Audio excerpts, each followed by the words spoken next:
Hey church, Pastor Adam here, and I want to say thank you so much for stopping by to join us for church online today. And while we are super stoked that you're hanging out with us this morning, we do want to remind you that really this is supplemental. And man, it just cannot replace the local church in your life. And so look, we hope that you are encouraged and challenged and shaped by today's message that's being preached. But also we don't want to be your substitute for the local church body that you should be involved in. We really do believe that the local church is God's plan A in reaching the world. So with that being said, please come hang out with us in person one Sunday. If you're in Paducah in the area, come hang out with us to get some rest, or find a local Bible-believing, Jesus-preaching church that you can get plugged in and connected to. Jesus loves the church, and we love Jesus, and we believe that we can better serve Jesus if we love His church well. So, welcome to Rest. Good morning, Rest Church. Joy of Christmas. Man, you guys rocked those Christmas songs, by the way. I was jamming. That was fun. So, I got a question. When you hear the word Christmas, what do you think of right off the bat? Reindeer. Reindeer? Okay, rock and roll. I like that. Maybe decorations, maybe twinkling lights. I mean, you see it all over downtown, all over the place, all over houses, neighborhoods. Maybe it's the warmth of your hands around one of Starbucks' holiday drinks. I know I'll get an amen from my wife. We need to own some stock in that joint, for sure. But for many of us, it's about the sounds, right? Maybe the music, like this morning, maybe the laughter, maybe all the conversations at family get-togethers. I was sitting at my in-laws the other night and just listening to about 5 or 6 different conversations going on in the other room, and just kind of thinking what a privilege it is to have a family, people that love you. But for me, it's all about the sounds. I'm a musician. Most of you know I'm Pastor John, by the way. I forgot to introduce myself. That's fine. I'll do it now. I'm a musician. A lot of times you will see me up here with an instrument. And that has been a part of my life since, forever. I remember my dad teaching me how to play chords when I was probably 4 or 5. And I've played guitar my whole life, sang. It's been a part of who I am. It's how God made me. And you can ask my wife. I remember when we first got together and people were like, man, I bet it's really awesome being married to a musician, a guitar player. And she's like, yeah, you should try it. It's great. Especially in my younger years when I loved heavy metal and everything was on 10 and the windows were always shaking. It was great, for sure. But we all can agree that sounds trigger memories and emotion. They evoke things in us. It's part of how God built all of us. They do all sorts of things. We use sounds in worship all the time. We just did 3 songs worth of them, right? We do all sorts of things with it. We're told in the Psalms to sing praises. If you play an instrument, you're told in the songs, Psalm 33:3 is one of my life verses. Play skillfully on the strings and sing to the Lord with loud shouts. We're told, even getting away from music, we're told to audibly preach the word. The Apostle Paul says, how will they know if we don't preach? They're attached and they trigger all sorts of things. The Lord built us, intertwined us to be put together that way. Church bells. How many of you remember growing up or even hear the church bells downtown here every hour chiming, right? Or maybe my sister's here this morning. Maybe she will remember us being fortunate enough to be at grandparents' houses when we were kids, and there would be 15 or 20 people a cappella singing Silent Night. I'm just emotional, guys. You have to deal with me. It's fine. When I get up here and talk, it reflects to me how fortunate parts of my life have been. And I'm thankful for them. So I don't cry all the time because I'm sad. 9 out of 10 times it's because I'm overwhelmed. So just deal with it. So I remember O Come Emmanuel or O Holy Night or Silent Night. I remember 15 or 20 adults together singing that. Maybe you grew up around a fireplace. And on Christmas Eve, you remember hearing the crackles of the fireplace. And it brought back stories of grandpa or grandma or somebody telling stories, you know? But in the spirit of that, to help prove how much it all solidifies us together, we're going to play a little game, all right? So Pastor Cody did a call and response thing that worked super good last week. So we're going to do it again, right? We're going to call it Name That Tune. So the way we're going to do it, I'm going to start a song, a couple words, and then you guys are going to finish the song. Sound easy enough? All right, cool. First song, Silent Night. All right. Or Joy to the World, I was about to say, if you don't know that one, we're real bad. All right, if you hang around rest for a little while, maybe you'll know this one. Because praise opens. That's right. Or if you listen to K-Love a lot, maybe you'll know the I think the Master, I think the Savior, All right. What about Sweet Caroline?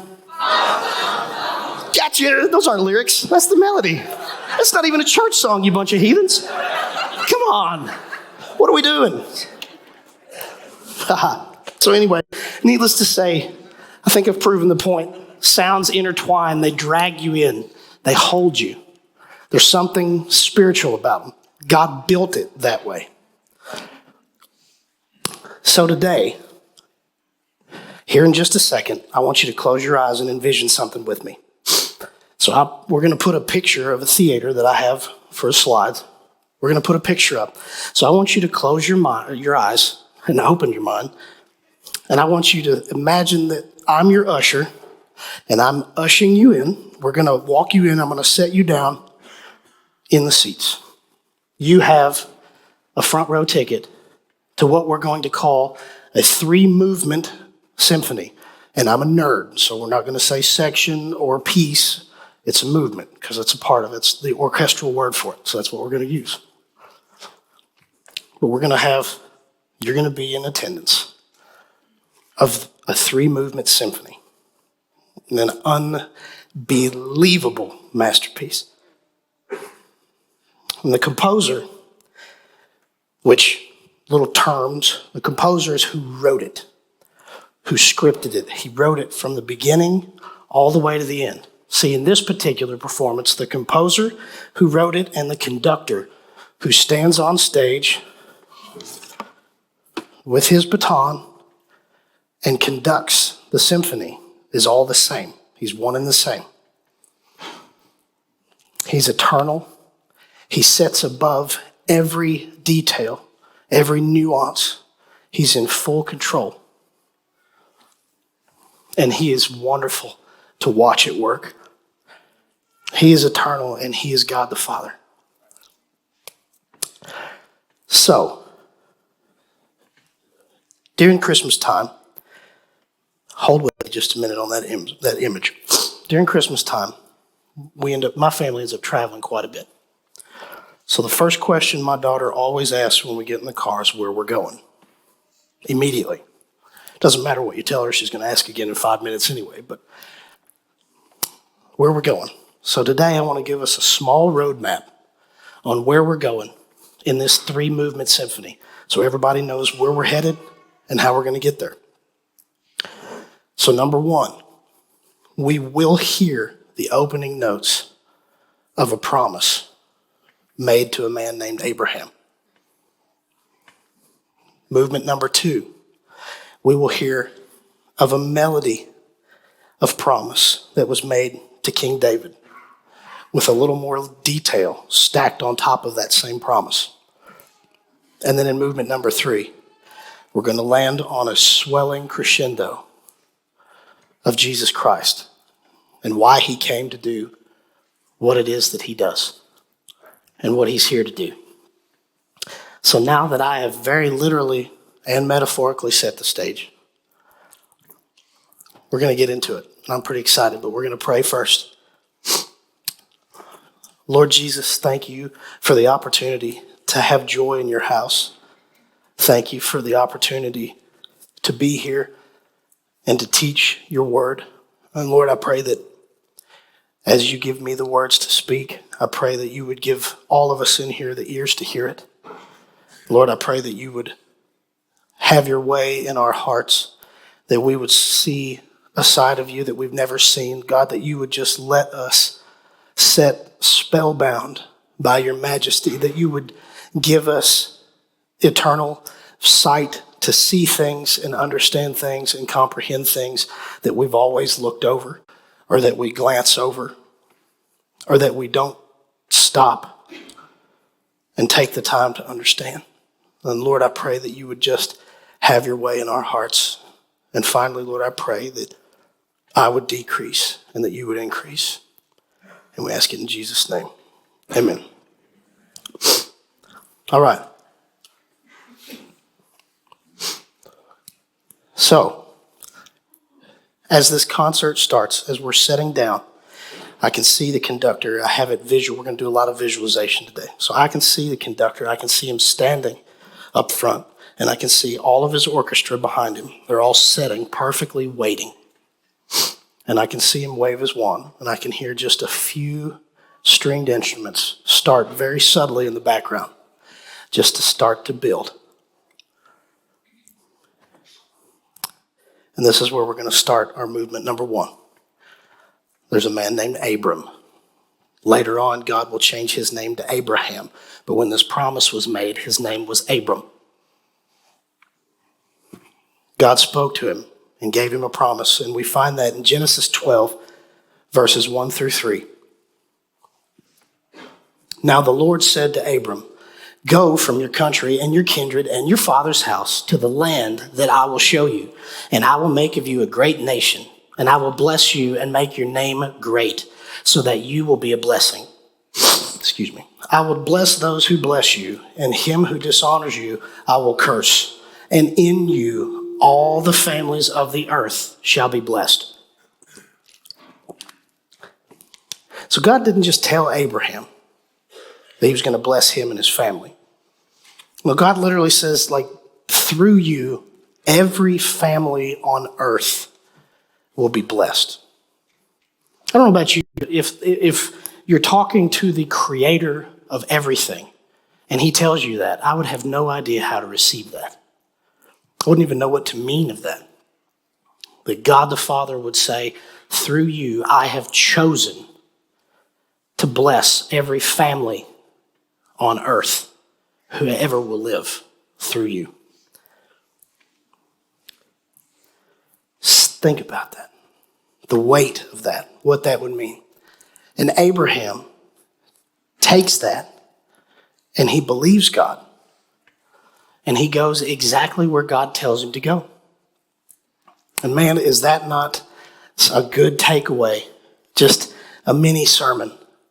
And just like, man, when God speaks something to you, or he speaks something in his word, doesn't matter how big or how unbelievable or how far-fetched it might be, because he will carry out his promise. He will carry out what he spoke that he would carry out. Right? So I can hear this band in perfect obedience. I can hear it starting to swell. I can hear some of the trumpet and brass section in the back of the band. And I don't know if you guys know much about orchestral stuff, but that's where the comes from. That's the good stuff. That's when the air starts moving. That's when you feel it. And I can just hear it starting to build as we continue on and see this composer, the conductor, standing up front. He knows everything. He knows how the song, he's the only one in all creation that knows how the song was going to begin and how it was going to end, right? He's the only one who knew the full symphony.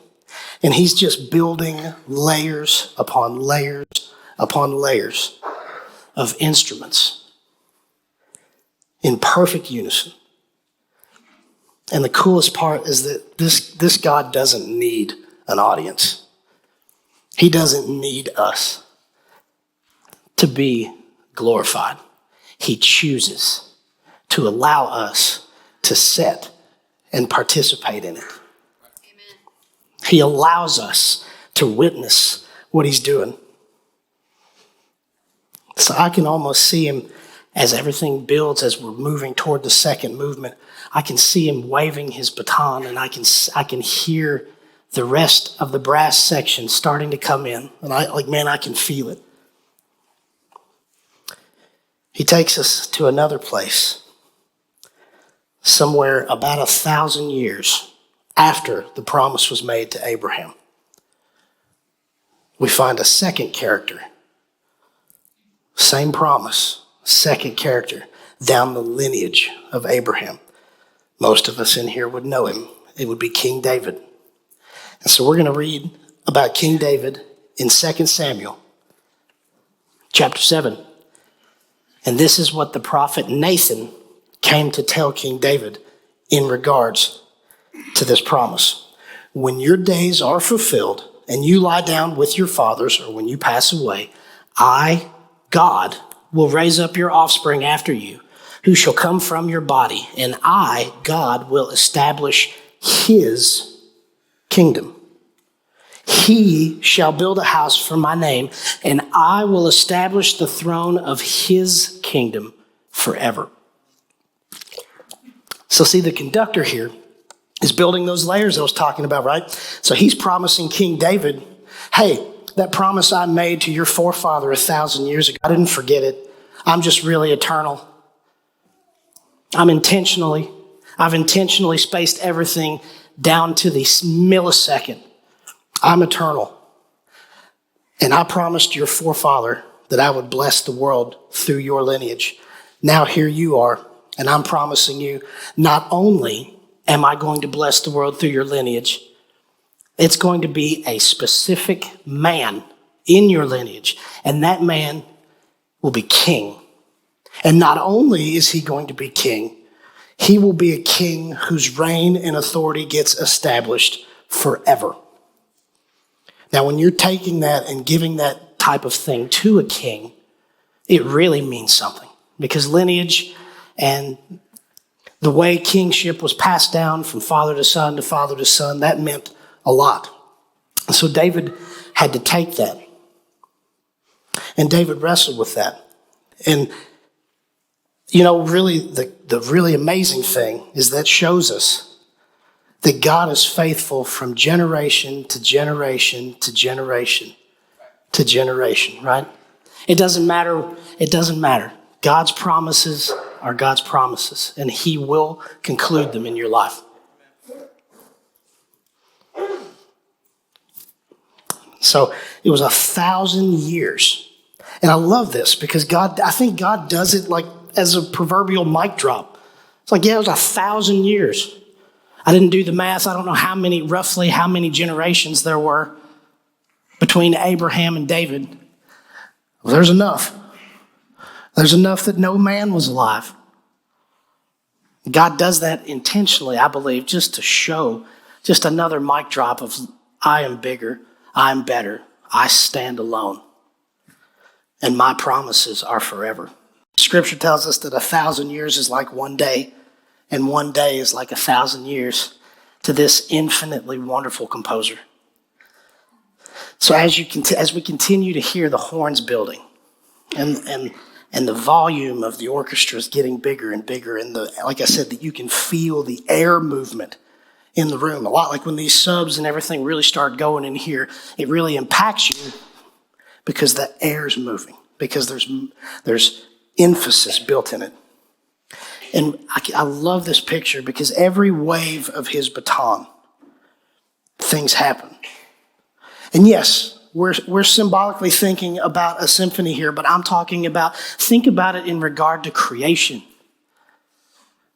He sets over everything in absolute sovereignty, and everything, whether it wants to or not, will one day be in perfect alignment and obedience. And even the creatures of us that decide to not be in obedience, God will still use your disobedience to work out his specific desires. And I believe at this point in this symphony is when the room starts to get quiet. I believe at this point in the symphony is when everybody should stop and start paying attention. And it's the worst, it's not a good example, but it's the best one I can find. It's kind of like in some of those Got Talent shows when somebody starts a performance and you immediately know something special's happening. You immediately know everybody gets quiet, everybody's attention starts to focus, everybody starts to look at what's happening. Because everybody knows the room is shifting. Everybody knows you're in the presence of greatness, right?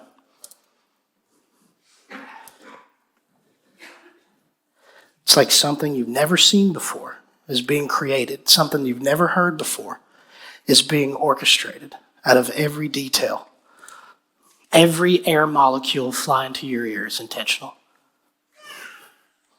And we're in a spot where the Lord would give us the eyes to see and the ears to hear and witness that. I can almost imagine it like, we were listening, it's kind of funny, but we were listening to the Hallelujah chorus in the car the other day.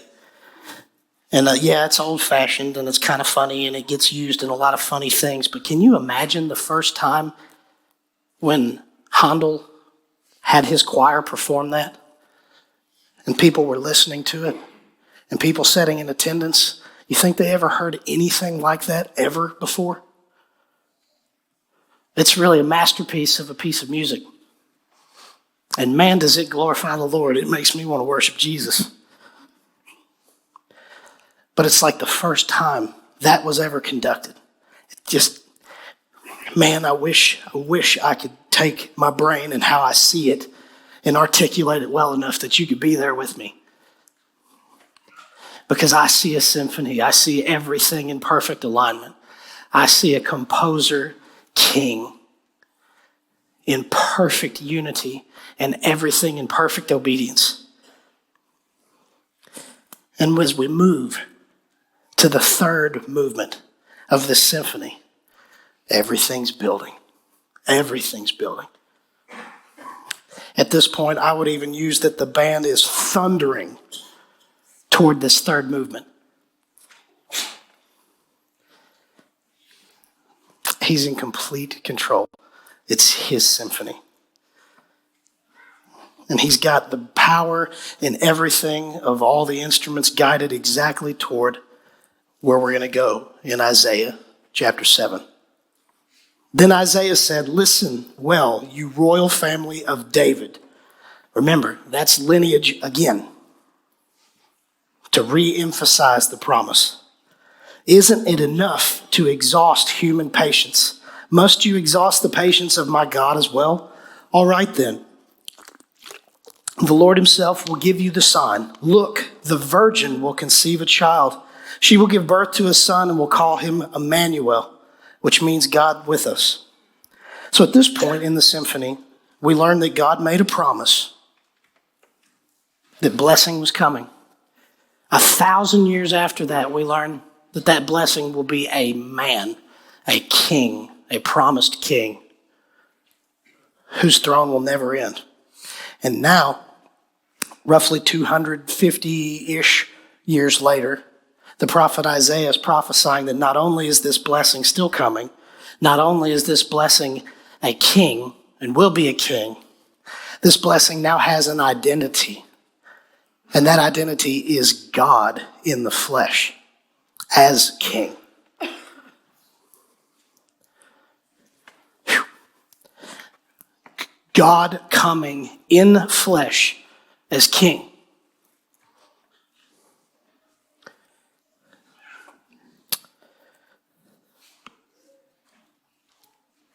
It's not just a man. It's not just a king.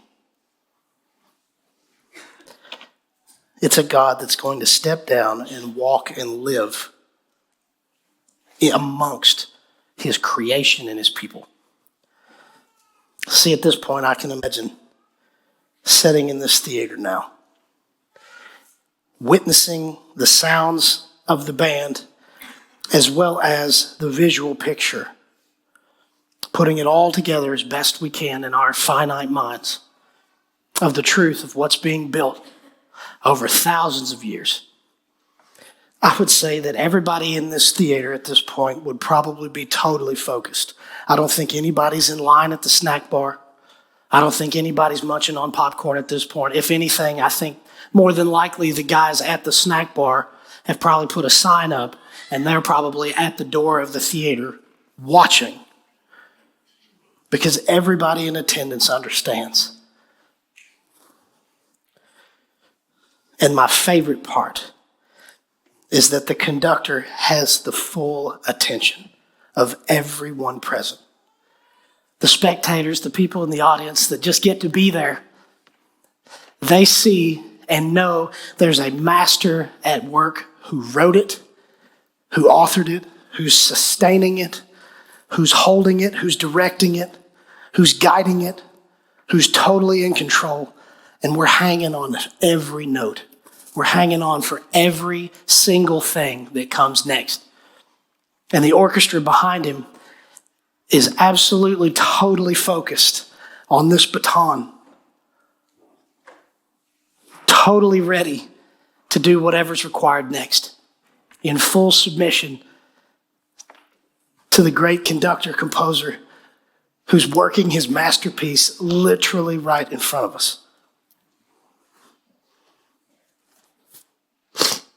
And as the book of Isaiah continues, we're going to get into chapter 53, and we're going to read a lot of it as we build into this third movement of the crescendo of this performance. And we're going to read pretty much, like I said, all of it. Because now we know there was a promise. That promise was a God. That promise was a king. That promise was God in the flesh. But we still say, okay, well, God's coming in the flesh. What does that mean? How is that a blessing to all the families of the world? How does that affect us? What does that do? Well, we find in chapter 53 where that's going. So I'm going to read it. My servant grew up in the Lord's presence.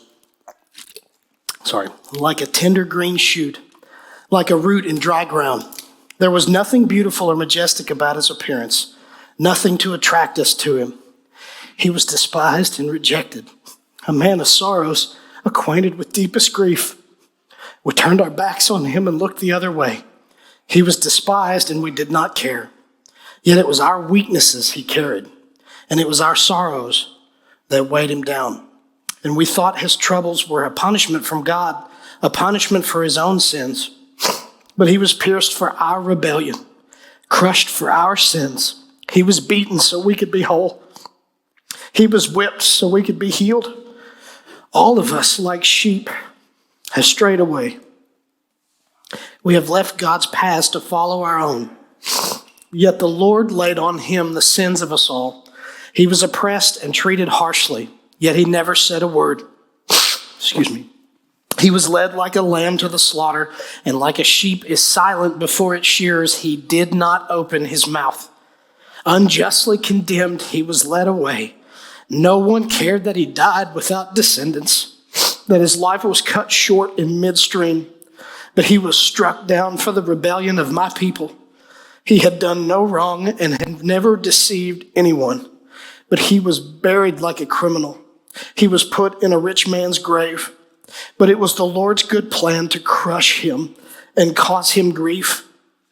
Yet when his life is made an offering for sin, he will have many descendants. He will enjoy a long life, and the Lord's good plan will prosper in his hands.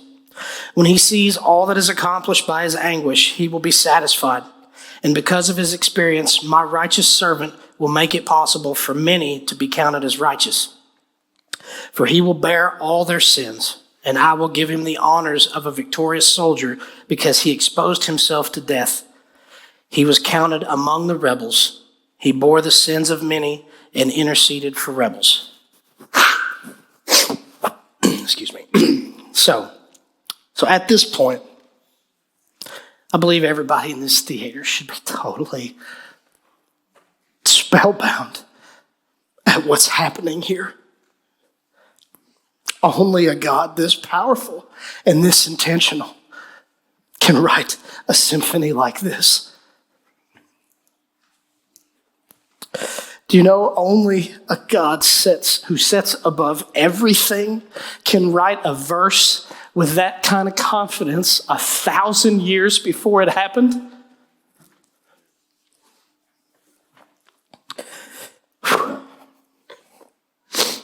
His promises span thousands of years through lineage that sinned and failed and failed and failed and failed. Every single hero of the Old Testament that sometimes we idolize and put way too much on pedestals, every single one of them dropped the ball. But the great composer didn't. He knew the ball was going to be dropped. Can you see that? Can you see that from the beginning of forever, he knew every single ball that was going to be dropped, and he still wrote a masterpiece? It's a masterpiece. And he did it. He stitched these things together. And I believe, honestly, it was to show his omnipotence and his perfection and his artistry and his beauty and his fullness and his completeness. And I believe he did it to show again and again and again and again that he is God and that he alone can do what he does. That he has no equal. And see, I think this symphony he's put together to show us that and show us those sides of his character, but I think also he's put this symphony together to show his infinite love for his people. Because a God that powerful could bring about the end in any way imaginable. He could destroy every single one of us in the sin that we live in and wallow in every day of our lives. He could destroy us today and still have his glory. At the end of time, every single one of us, while going on our way to hell, to eternal punishment for the sin that we live in, would all be saying, "You're still worthy," when we see it.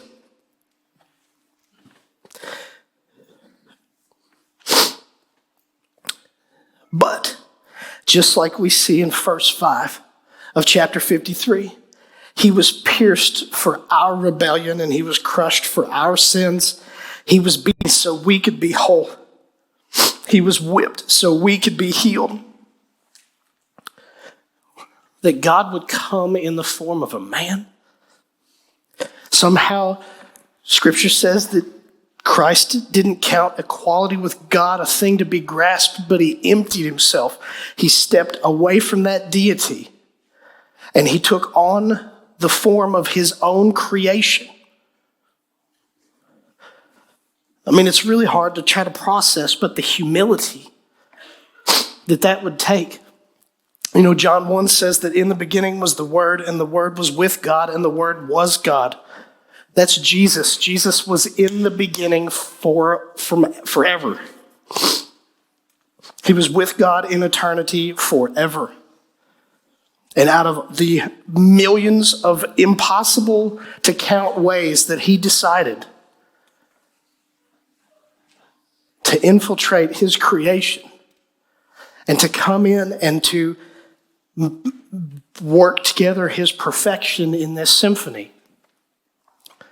was to come as a man and to take the punishment that the rest of us men and women should have had, that we earned.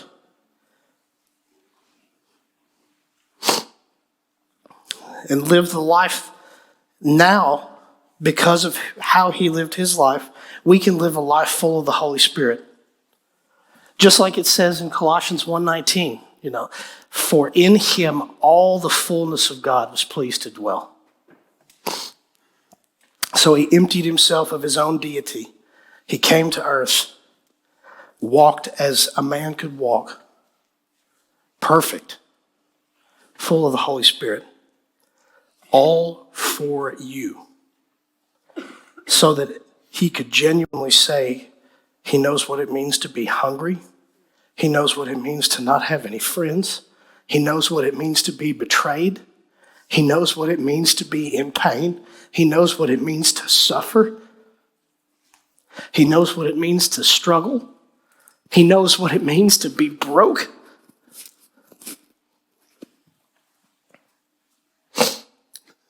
See, Christ was promised. I believe Christ was promised to come for God's glory first. But in God's glory, we get the benefit and love from the full picture. And man, I think sometimes we lose the infinitely hard to understand story of the gospel and what it means. I think sometimes we make it real churchy, and yes, theology's wonderful and different layers of it's wonderful, and it's all necessary. But man, sometimes to just sit and think about what Jesus has done and the majesty of it. So at this point, this crescendo of this symphony is thundering. And it's the most beautiful thing you've ever heard in your life. And I'm talking about, it's so loud and so emotional and so thundering that people on the street are stopping because they hear it through the walls. It's not something that can be ignored. Maybe for now. But one day, everyone will hear this symphony.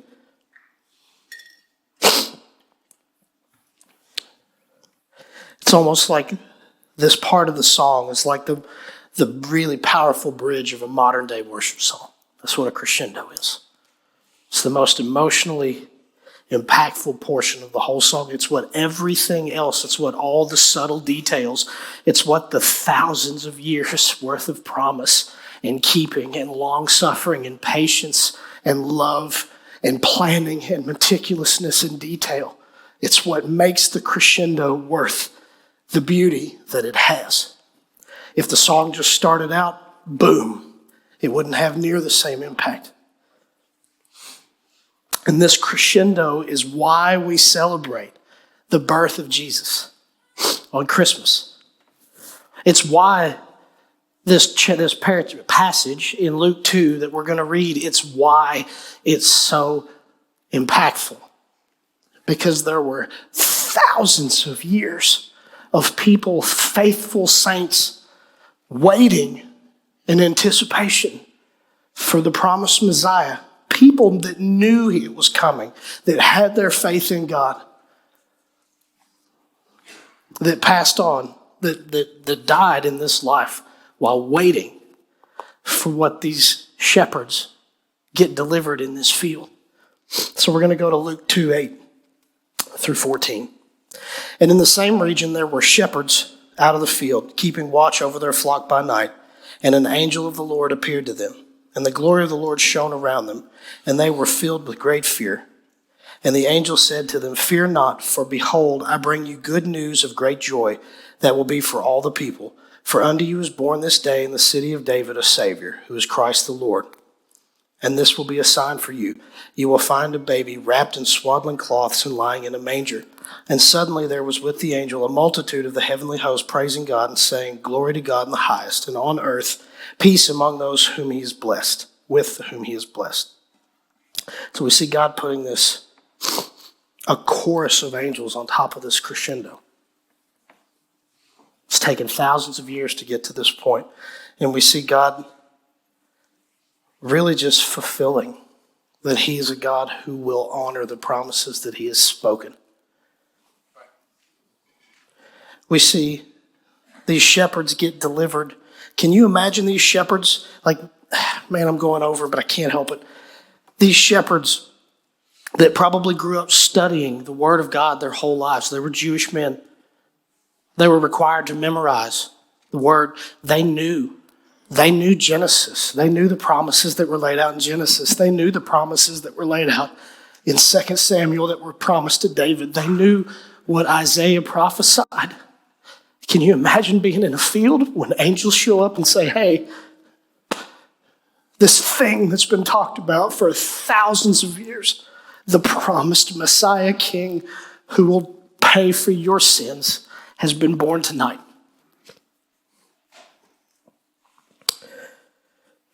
And it reminds me of a bridge of a song, a modern day worship song. We've never sang it here. It was by Phil Wickham, and it's called His Name is Jesus. And the bridge of that song is wonderful. But it says, there's never been a love so great. He died so we could live. Then he rose up from that grave. Name another king like this. Now all authority forever belongs to him. He reigns in victory. Name another king like this.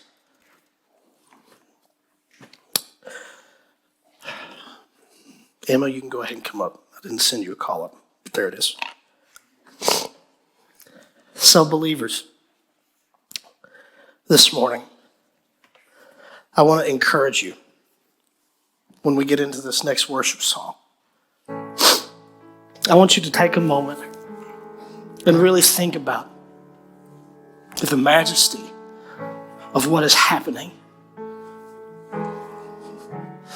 Too often, I think we miss not the simplistic, but the just the beauty of what it means that there was a promised king for thousands of years who finally came.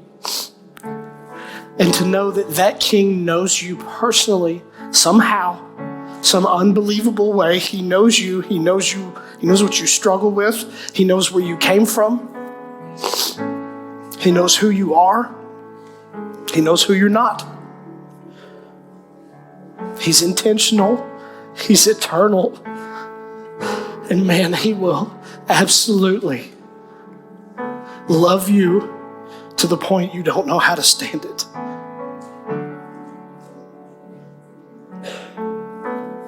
Name another king like that.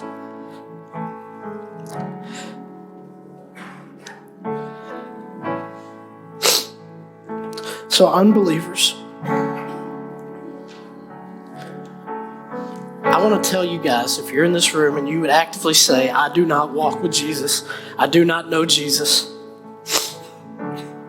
I want to submit to you this morning that if you're here, you are part of this symphony. Even if your heart rages against it, even if you're mad and say, no, I don't want any part of this, you're here intentionally. If you are hearing my voice, you are here on purpose. And I would even submit to you that you don't need me to tell you, but I think you're outside the theater, and I think you've got a ticket in your pocket. And you might not even know it's a ticket in your pocket, but it's been there for a long time, and you fidgeted with it. Maybe you're rubbing the corner of it, whatever it is, but it's been there. And man, it's already been bought. It's already been paid for. It's in your pocket. It really is life and death. You might think I'm just some emotional nut job. And maybe I am. But that's okay. Jesus is not. He loves you. He intentionally paid your price. He knew how much you were going to mess up this morning before you got here. He's all-knowing. He's detail-oriented. And he absolutely loves you and wants a relationship with you. So I'm not necessarily going to count or have you raise your hand. Here in a minute when we start this final worship song, we will have some pastors and deacons and some people down here. We've got a prayer team. Myself, it doesn't matter. Please, for your sake, have a conversation with one of us. There's a number of men or women, man with man, woman with woman. There's a number of people here that want to lead you to the Lord. We will lead you through Scripture. We will talk. We will pray. We will point. However long it takes, that's irrelevant. Don't leave here without having those conversations. You got the ticket in your pocket.